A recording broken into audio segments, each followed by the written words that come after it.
And we are going to be talking about using real-world journeys in your careers program. We're going to be hearing from Claire Ludlow, we're going to be hearing from Sam Roots, we're going to be hearing from Farida Danmeri, and we're going to be hearing from Waleed Arshad, all of whom should be appearing as if by magic on your screens there. As I said before, if you would like to tweet anything about the day, please find us at TechPathwaysLDN or hashtag TPConf. You'll see it there on the slide. So I'm going to stop sharing my screen, turn off my microphone and my video just for a little bit, but I will be here to chat away when we get to the panel. And Claire, I'm going to hand over to you.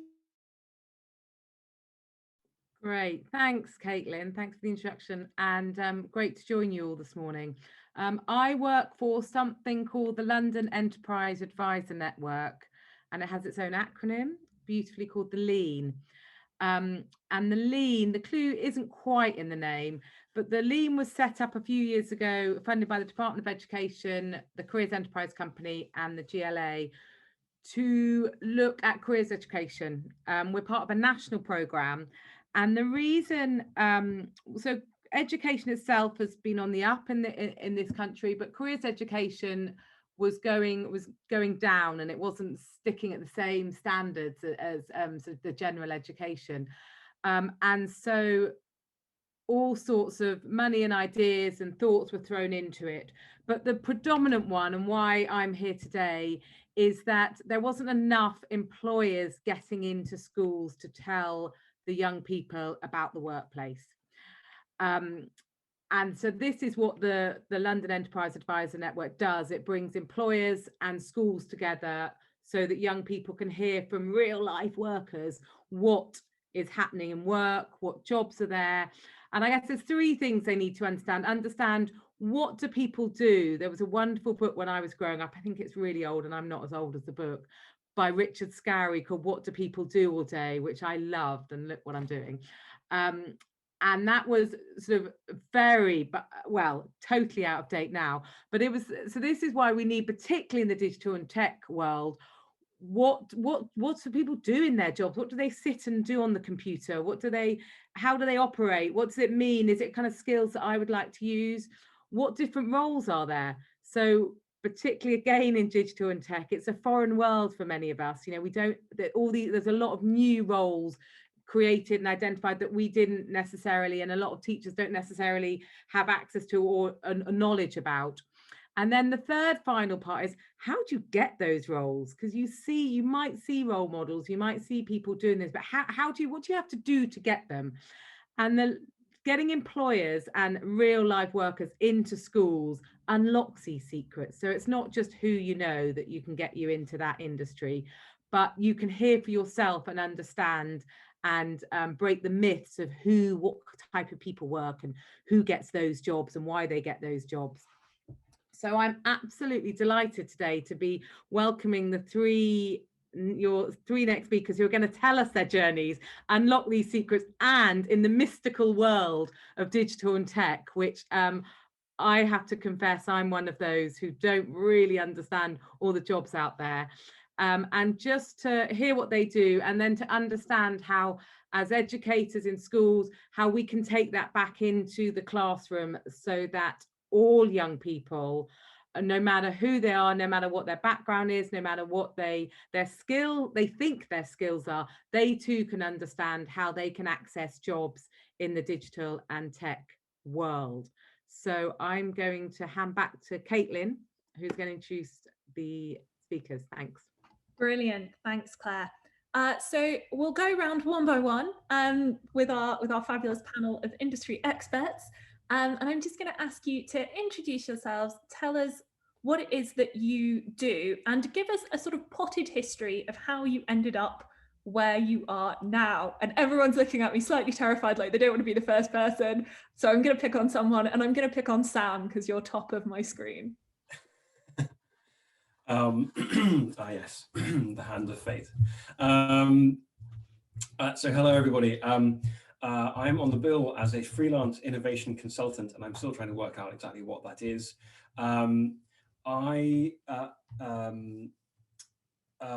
Let's see. I do a lot of design thinking. And what that means is that my job generally involves critical thinking for a variety of different topics, variety of different industries.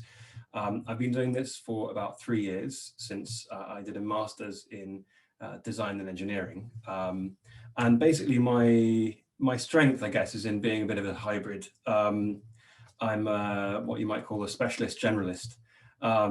So it always amuses me when anybody describes me as an expert. I'm almost a sort of studied non-expert.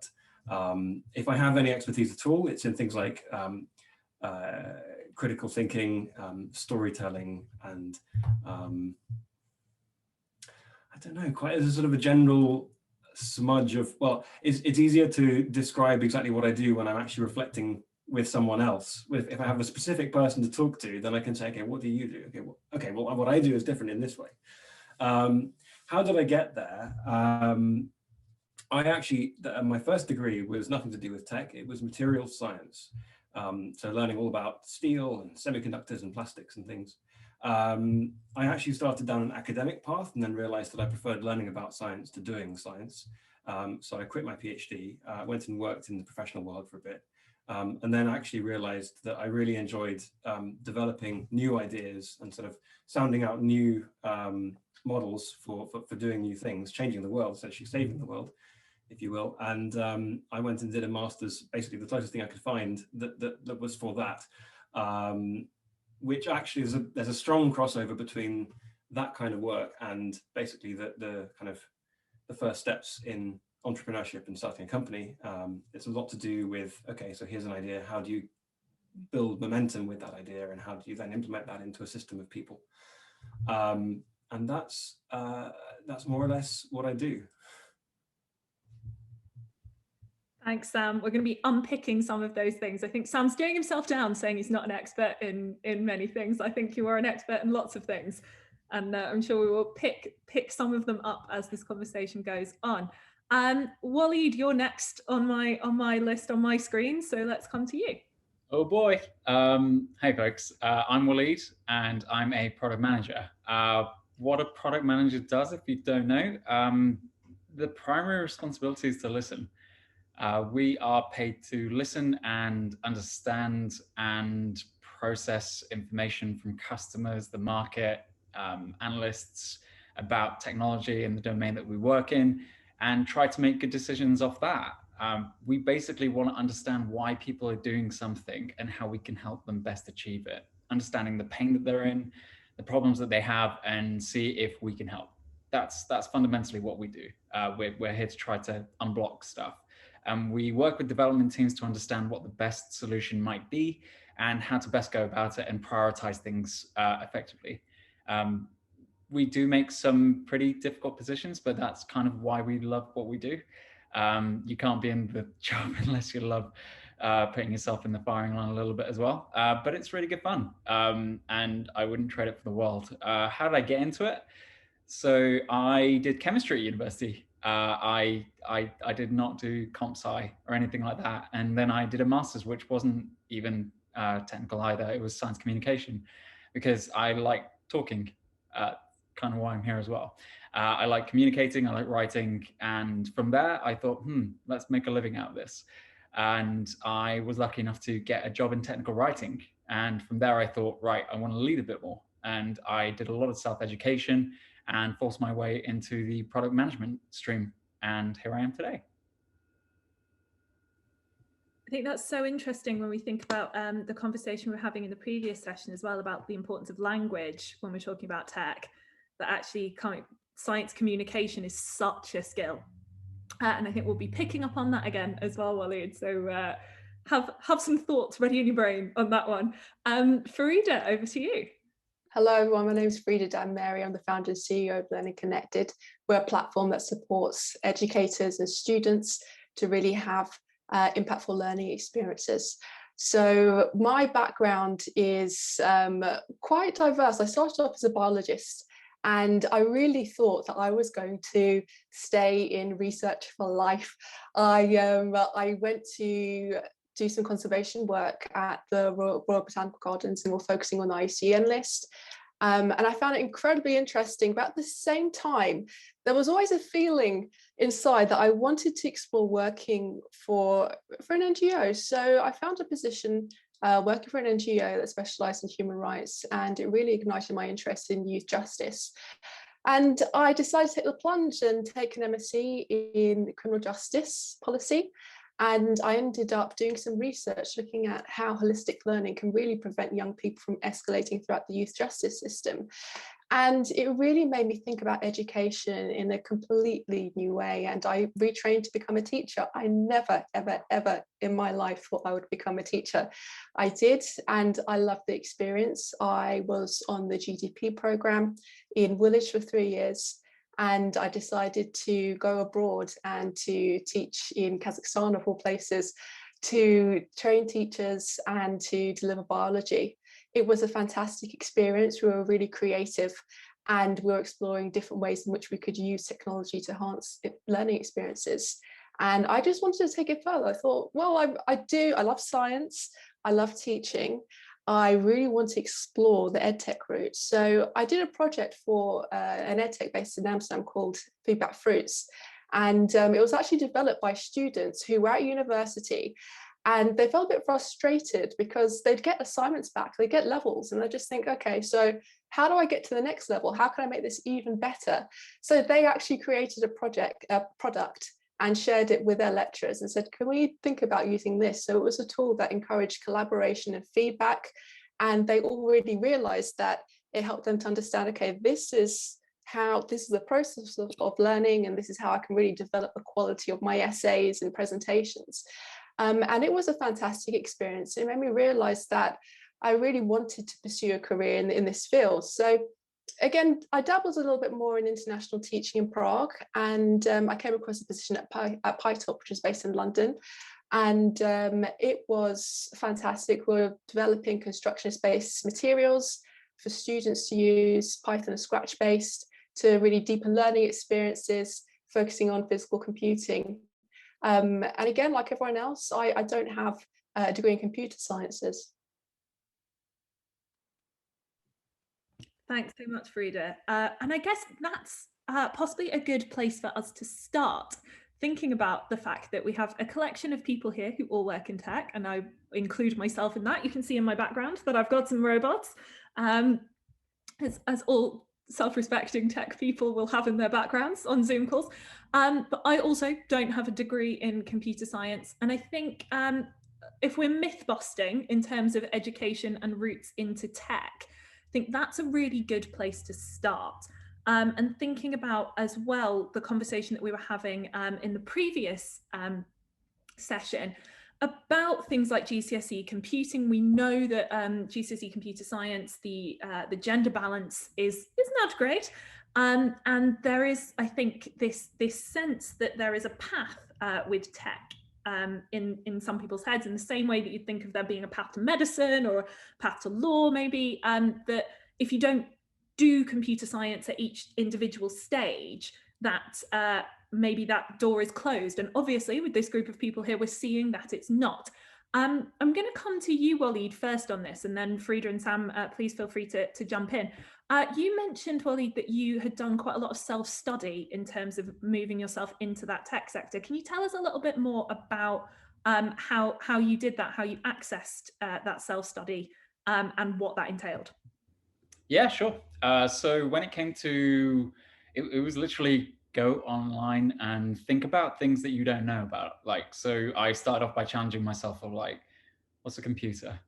Like at the absolute basic level of like, what's a processor? What is this part of a company that I've never heard of, but I use the software of all the time?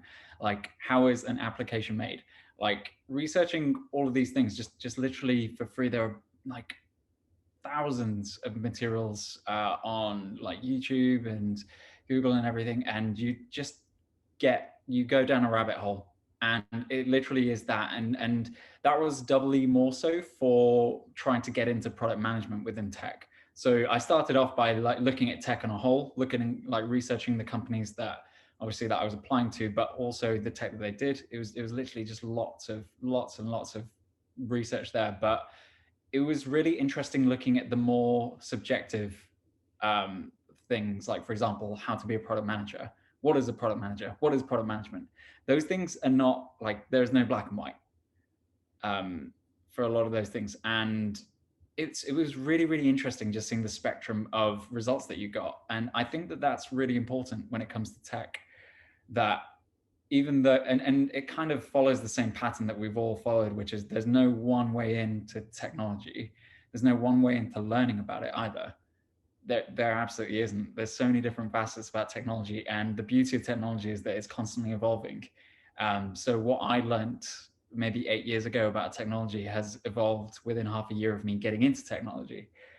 And that's kind of how I approached the entire situation. Of it was literally spend that time, make yourself feel silly, well, silly in inverted commas, because there's no such thing as a stupid question, and really just challenging what you do and don't know, and having that sense of humility of like, this is a whole different world, but it's really cool, it's really exciting, and trying to channel that drive. I wanted to jump in on that and say that I completely empathize with that journey. I've sort of taken it in certain other ways. A lot of what I do is I suppose, yeah, I would summarize my point here as basically saying that technology is a means to an end. Whatever you're trying to do, you need to know why in order to get the tech right to do it. And that's normally in what I'm doing, I'm working with clients to get them to solve a problem, or to help them solve a problem. And the tech should come, the tech is part of the solution, and it should come after you've properly defined the problem. But sometimes you need to actually understand the tech in order. You have to have the kind of like artist palette available to you of, here are the different possible solutions, what might be suitable to begin looking at here. And so then it's helpful to have a bit of a background of having explored some of them in the past. But I think one problem that I had, I think going through the system, kind of, quite sort of regular formal schooling system up until the end of university, I got really good at doing school. And when you do school, you don't have to think about what the problem is. You get given the problem. And one of the big kind of mental shifts that I've had in my professional life is in actually defining the problem and figuring out why I'm doing what I'm doing, and then choosing from a list of possibilities. And that's a skill in itself. I completely agree with that. So for example, with my experiences in EdTech and also with Learning Connected, I really think about the kind of tech that I use with our communities by engaging with, for example, some of the rectors and asking what are the key issues that some of the students are facing. So for example, some of the students really are unsure of how they might set up a business in the future. So it's important to think about, okay, what tools can we use? What tools might they use in the future if they were to set up a company, to really deepen their learning experiences and also to expose them to the kind of tools that they can use in the future. Thank you. I can see Claire nodding away at what's being said there. So Claire, I might throw it over to you, if that's okay, to get a little bit of schools context or careers kind of educator context on the sort of thing that Wally, Frida and Sam have been talking about there, in terms of shifting careers, the fact that the decisions that you make at 16 are important but not fixed, and also that idea of entrepreneurship or thinking outside the box a little bit in the career journey that we're going on. How set up are we in careers teaching to be able to kind of engage with that, and what do we need to be doing to help?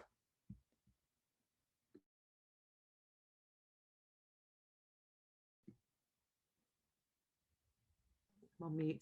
I think it's, thanks, Caitlin. I think it's really interesting, this idea that all of you have set off in a direction that is not necessarily where you've ended up. It's and this whole idea that you need to do, and I've never heard it called ComSci, all the way up, and there's the path.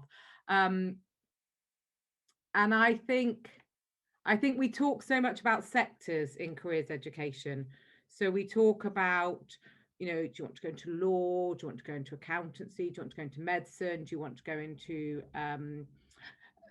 into dig and tech, and we don't really know what that sector is because it's kind of a bit of everything. And I think there's something about throwing out the sectors and looking more, and there's some great work around skills building and understanding your own skill sets. And I know Sam, all of you, particularly Sam, you were very articulate about what your skill set was and why you wanted to then go and take certain jobs because of your skill set. So I think there's a whole piece around understanding who you are and what you can do with your skills. So the more, I saw a great slide the other day by the advertising industry. They've got a CSR program called run by Smart Media. And they're looking at take it into schools. And they had a slide that said, if you think like this, and it was called diagonal thinking, if you think like this, linear thinking, or if you think like this, creative thinking, these are the type of jobs that would be good for you. And I think that's quite a useful, that really resonated with me. And I know with some of the students I shared it with, because it was like, oh, now it will help me make those decisions, because you don't know. So I think translating the individual's behaviors and skills and the types of people we are into jobs is really helpful. And I guess I wanted to come into that, and there's actually something important about how people define themselves and what their definition of success is. And often in certain schools, you might find different cultures, or people come with something from their background, their parents, their family, something like that. There's an idea of what successful looks like, which may or may not tally with what they would be good at and what they would actually enjoy doing. And so there's some work maybe to be done to resolve some of that tension, but maybe that doesn't happen for another 10 years. I mean, I know when I was 16, we talk about making decisions at the age of 16, I was looking at what was in the pop charts. We were talking about Avril Lavigne's Skater Boy. That was the era, 2016, 2020, sorry. 2002 is when I was 16. Basic maths. The world has changed a lot since then. The world of tech has changed a lot. There's no way that I could have predicted, what, I couldn't have designed my career. Yes. And there's only a few, you're absolutely spot on, there's only a few people that do know exactly what they want to, and off they go.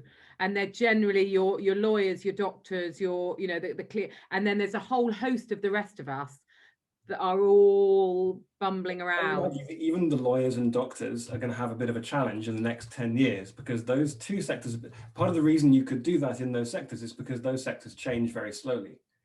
And we're now entering a period where those sectors are going to be turned on their heads. So the career paths that we thought have been stable may not be in future. That's a really interesting point, Sam. And if anyone's interested, on the TechPathways website, never not plugging over here, on the TechPathways website, you can see interviews with all of our lovely panelists here. And also we've actually got an interview with a lawyer who now works for a fintech company, kind of talking about going into a traditional, quote unquote, traditional career. And she used to work for a Magic Circle law firm, kind of had that very kind of aspirational traditional career, and then took a bit of a left turn, and now is the in-house counsel at a small fintech startup, thinking about Bitcoin all day. So we never quite know, even as you say, Sam, in those kind of traditional takes.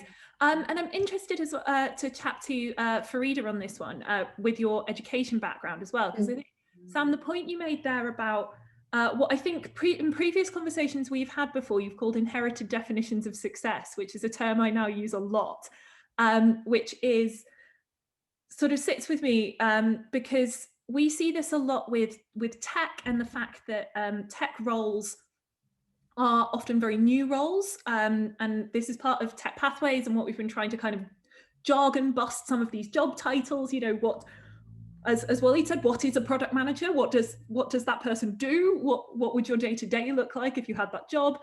But it's not just about supporting the young people in understanding what those roles are. It's about supporting the stakeholders and their parents and their families, and that understanding of the fact that this, going and being in tech can be a really stable, well-paid, good, interesting, flexible career. Farida, with your background in kind of both industry and education, what's your take on that?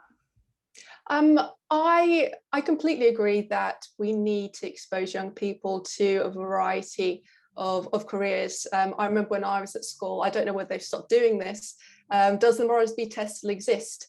I remember that we're given 60 seconds to draw a line of S's and to do various things. And then a month later, we got a pack back saying that, I mean, I always thought that I was going to be, I had a high chance of being a radiographer, or I can't remember anything else. And I think I really don't agree with that kind of careers, if we call it career support. So I think I really agree that educators can take an approach of embedding careers education in the curriculum, creating interdisciplinary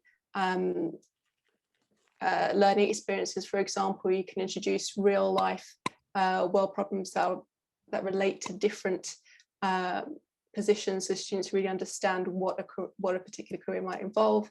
You can also bring, as we've discussed today, people who work in a Tech 2 school, so students can really engage with that individual and find out what a real world of work is like, and maybe also they can share a problem for students to work on. So I really do think it's important to engage all stakeholders, teachers, parents as well, sharing more as to what types of jobs exist today, and really encouraging the kind of activities that support students to be more adaptable, because the landscape of work is really changing, and students will have multiple career paths in the future. Just to follow up on that, Frida, I fully agree. I think it's really important to be looping the stakeholders in at sort of any part of the process of understanding what you want to do. And I think for me, it kind of boils down to, what are you optimizing for? Like, what is it that you're doing as a student, as a careers counselor, as a parent, as a stakeholder? What are you optimizing for? And it's the responsibility, I feel, for like the stakeholders, even if the stakeholders are the student themselves, to have that flexibility and freedom to be able to ask that question to its fullest extent. Because I don't think that, I'm speaking for myself here, I don't think that I had necessarily that flexibility until I went to higher education to really question, what am I doing in everyday life? Like, what am I optimizing for? What am I doing this for? Like, what am I trying to tweak and fine tune every effort that I'm doing for? Well, I think that's such a good point, that idea of kind of what, this is at risk of my drama school education coming out here, but what's your motivation? Because as Sam said earlier, and I think it's a really interesting point, kids who are good at school sometimes have got good at school. And we have this sort of this tricky situation where I think you have young people, and I think a few people here might nod away at this, who kind of thrive in formal education because they get good at school, and then get to the end of that and go, okay, what happens now? That structure kind of gets pulled away, and there's a difficulty there. And you also kind of, on the flip side, get the young people for whom that structure can be a bit stifling, for whom getting good at school, in inverted commas, is harder. And we have this sort of sense that then that then can sort of knock confidence, or create a situation where they then don't feel that they can be good at the other things beyond school. Sam, I can see you've got your hand up there. Yeah, I just wanted to basically wave the flag for self-employment, because my perception of this scenario as it plays out for people's lives is that you get to the end of school, and I'm mostly talking from the point of view of people who are good at school, that you want to be given the next problem to solve. You want it to be put in front of you, and companies, especially big companies, and law firm partnerships and whatnot, have huge amounts of resources to throw at recruitment and to tell you the story that you should take this next step and that you need this structure in order to thrive and succeed. But there is another possible narrative that you could take, which no one is telling you because there isn't anyone else to tell you but yourself. It's the kind of thing, maybe another equivalent would be working for a startup. Startups don't have big recruitment budgets. And so they're not going to be going to schools and universities with a podium and a little banner. There are things to find, ways of finding the path that are not obvious. And this, just jumping in, this is exactly where we need a range of volunteers and employees to go into schools, to include those from the big organisations, those from the public sector, and those who have set up their own or working for themselves or working freelance or whatever, to come in and tell their stories, so that young people hear all the different pathways that are possible. Excellent. Very on brand, that, Claire, for the title of this session. I like that. Thank you very much. Briefed well. Right. And Waleed, I know I point this out every time we chat, but in your branded stash, always representing, that's that science communication there. So let's, for kind of the last 10 minutes of the session, think about what you, as the panelists and Claire, I think it would be really helpful to kind of get the other perspective on this from the other direction. And I know all three of you, I asked you this when we interviewed you, and you can find all of those interviews at techpathways.london. If you were talking to a young person who said, I want to do what you do, what skills, what skills would you encourage them to start exploring and practicing? And let's go the opposite way to where we went last time. So Frida, let's start with you. I would encourage them to really pursue what interests them. So I'd really encourage them to build up their portfolio. If you come across an online course that seems super interesting and you really don't know what it is, or it hasn't been covered at school, go for it. Start going to events online to find out more as to what this particular job involves, and start developing a network, or use LinkedIn, thinking more about mature students, university students, use LinkedIn to really develop a network, set up meetings with people to find out what their day of work involves and how they can go about things. Skill set, I mean, I couldn't tell a student that you must follow this particular route to get to where I am. I think just having an open mind, be curious, try new things, be adaptable. Yeah, so incredibly open answers. I think that's so important. And I think in terms of that curiosity, I really love that idea of following curiosity and kind of it taking you where it does. A piece of careers advice that I got as a university student that I've kind of carried with me was, don't necessarily expect to be where you want to be in 20 years in 2 years. It was someone talking to me about that sense that the people who sort of go into maybe more traditional careers, if you go straight into medicine or teaching or law or any of those things, you come out of school or you come out of university and you're doing the thing that you sort of nominally see yourself doing in 20 years time. And for everybody else, it can feel a bit more like you're floundering because you're not necessarily on that fixed career path. But the advice that I was given was, if what you're doing is teaching you something, if you can live, if you're earning enough money to be able to like pay your rent and eat and do all of those things that are fairly necessary, and let's not forget that is a really important component to a career. Most of us, like our jobs though we do want to get paid to do them. As long as you're kind of able to do that and you feel like you're making a step and learning something and doing something that is going to help you on the next process, then don't worry if you haven't made it to exactly where you want to be at that stage. And I found that really helpful in my sort of strange and meandering career as well. Waleed, I'm going to throw over to you now. I thought it would be Sam next. Okay, cool. So if someone said to me, hey, I want to get into tech, or I want to get into product management or anything like that, I think I would ask them why. because I'd want them to ask at every point, why? Why is the best word that you can have in your arsenal? No matter, like, you can say yes, you can say no, but why is the most, it's going to make you understand everything much better, and you will be able to get to places much quicker. I think it was an Einstein quote or something where he said, if I had an hour to solve a problem, I'd spent 50 minutes understanding it and then 10 minutes actually solving it, like as in doing the work required to fix it.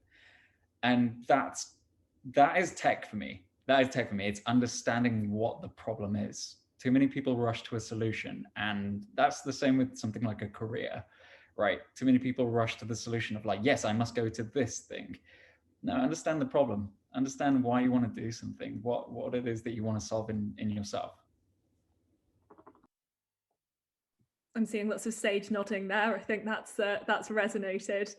Sam? If someone came to me and said that they wanted to do what I do, I would ask them to take a step back, because actually, if they're talking to someone who's maybe 15 years younger than me, I would basically say, well, what I do is going to be very different in 15 years' time. Basically, in addition to what the other panelists have been saying, I would say one thing that often gets sort of left by the wayside is creative expression, and having something to be able to kind of recenter and kind of feed your fire is incredibly important, and to keep reminding yourself why you do what you do.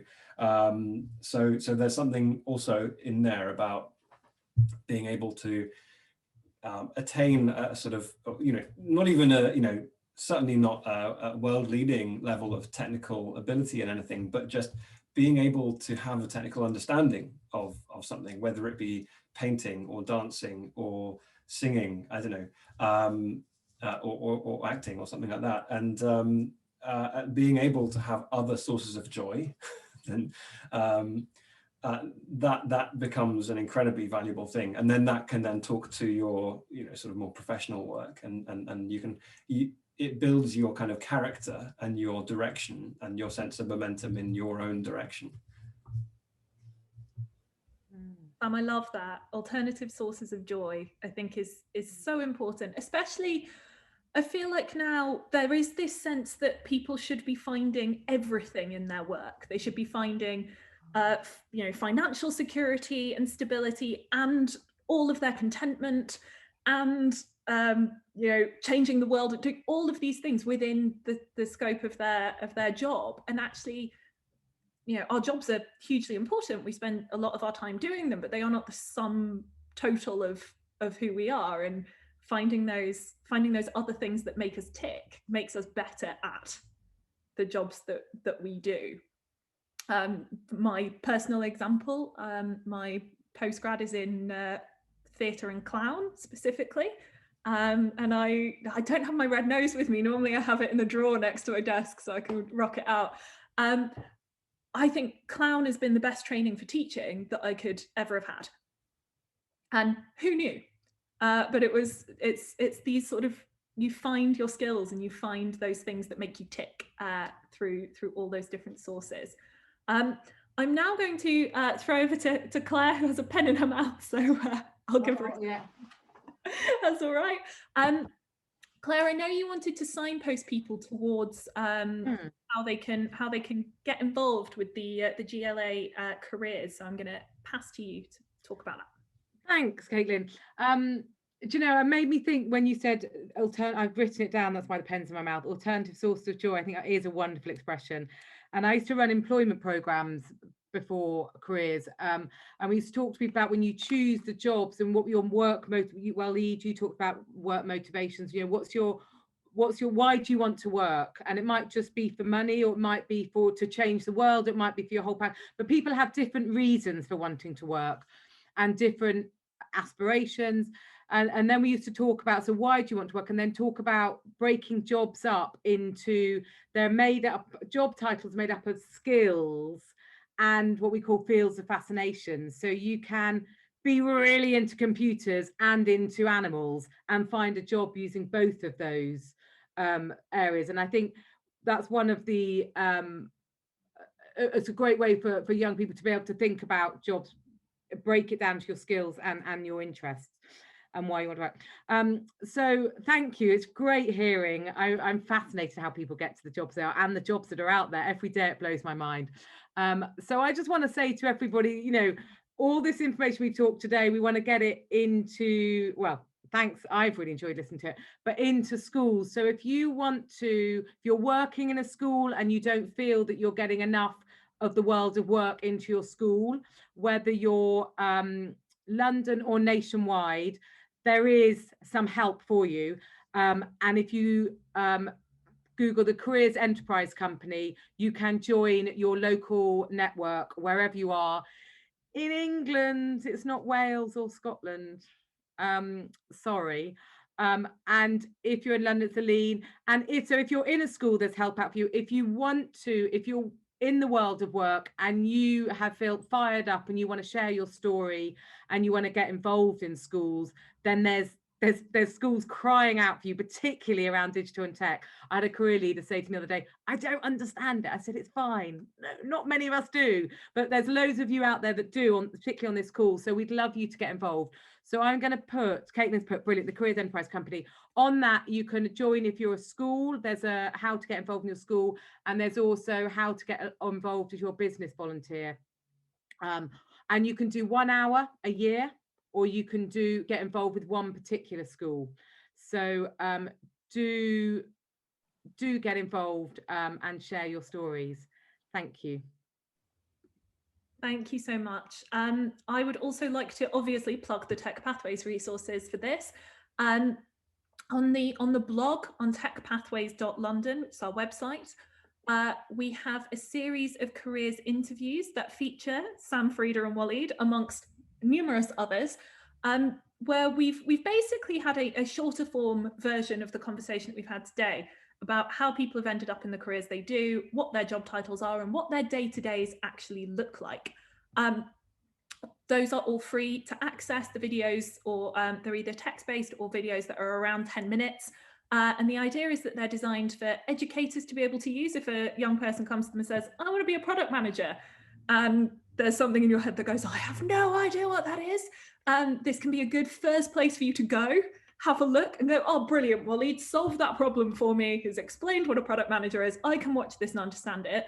But also they're videos that you can then show to the young people that you're working with as well, as kind of explanations for them. So they're there as a dual resource for you.